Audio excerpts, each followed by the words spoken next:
My name is Christine Perndorfer, and I was fortunate to be the recipient of the 2020 Delaware Breast Cancer Coalition's Research Travel Grant.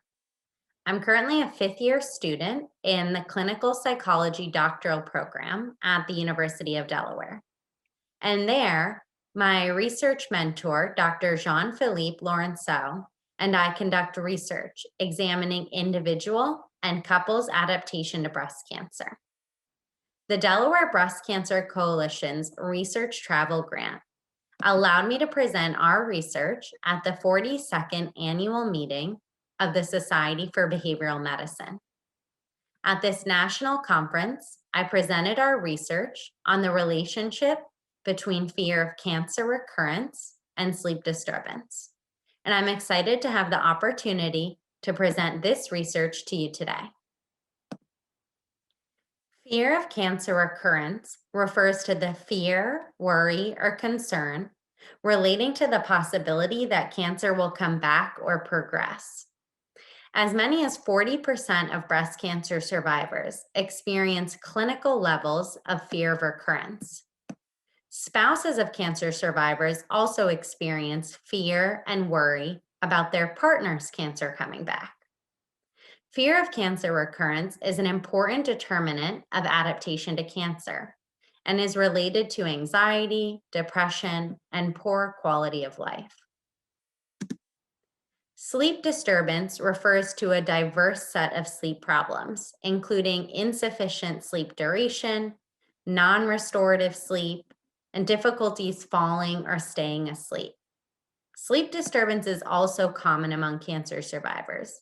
Indeed, breast cancer survivors are at a twofold risk for insomnia as compared to the general population. Little research has examined sleep in spouses of cancer survivors. However, research suggests that spouses also experience sleep problems, with levels sometimes matching those of survivors.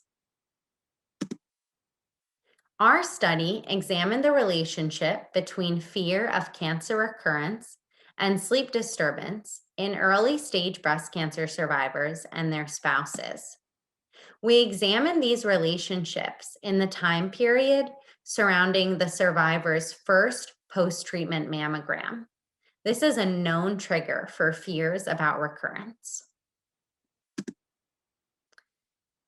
On average, survivors and spouses were in their late 50s or early 60s.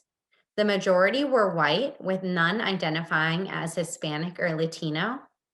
And most survivors were diagnosed with stage 1 or 2 breast cancer, with 72% having radiation and 30% having had chemotherapy as adjuvant treatment. 2 weeks before the survivor's mammogram, both survivors and spouses reported on their fears and worries about recurrence. Then, for 21 consecutive days, both survivors and spouses reported on their sleep. Specifically, on each of those 21 days, participants completed a short survey within an hour of waking up that asked about their sleep duration, sleep quality, and difficulties falling or staying asleep.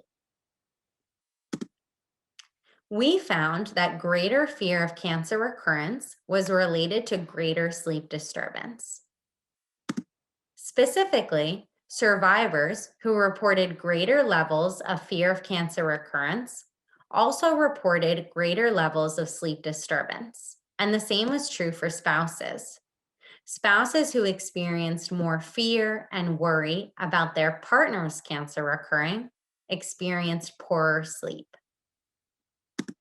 And interestingly, we also found cross-partner relationships. That is, for breast cancer survivors who experienced greater fear of cancer recurrence, their spouses tended to experience poorer sleep, and vice versa. The results of our study indicate that fear of cancer recurrence experienced by both early-stage breast cancer survivors and their spouses is associated with their own as well as their partner's sleep disturbance. And this was as the couples faced a trigger for fear of recurrence, that first post-treatment mammogram. So fear of cancer recurrence interventions may provide an opportunity to address sleep disturbance in these couples, thereby also offering short and long-term health benefits. Given the links between spouses' fear of recurrence and their own sleep problems, as well as the cross-partner effects we found, couple-focused interventions for fear of recurrence should be considered and developed. And I want to thank my collaborators, as well as the National Cancer Institute for funding for this project, as well as the Delaware Breast Cancer Coalition for the research travel grant and the opportunities to present this research. Thank you.